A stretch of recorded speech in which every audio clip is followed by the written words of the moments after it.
Trump administration officials continue to push for negotiations between Russia and Ukraine. Some allies in the region now warning the U.S. of potential consequences of a lopsided deal. ABC's Mary Alice Parks is in Washington with the latest. Vice President J.D. Vance today meeting with Ukrainian President Zelensky, trying to navigate negotiations to end the war in Ukraine. The high-stakes talks followed President Trump's separate calls with both Russian President Vladimir Putin and Zelensky this week. I know that President Zelensky wants to make a deal, and I also feel that I know that President Putin wants to make a deal. U.S. officials ruling out NATO membership for Ukraine and saying Ukraine would likely have to give up some of its territory that Russia has now seized in a potential peace settlement.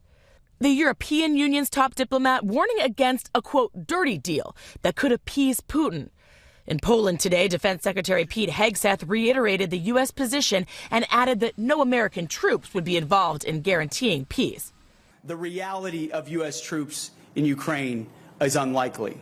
The reality of Ukraine membership in NATO as a part of a negotiated settlement, unlikely. Today, Zelensky said the U.S. never truly saw Ukraine as a NATO member, but he's demanding at least a seat at the negotiating table to end the war. And new evidence today of the potentially catastrophic dangers of this war. CCTV showing an armed drone striking the protective shield over a reactor at the Chernobyl nuclear power plant. Ukraine blaming Russia, Russia denying involvement. Meanwhile, Ukraine has offered to make a deal with President Trump in exchange for continued American military aid. As a part of those conversations, the United States could be allowed to develop Ukrainian rare earth minerals. Mary Alice Parks, ABC News, Washington.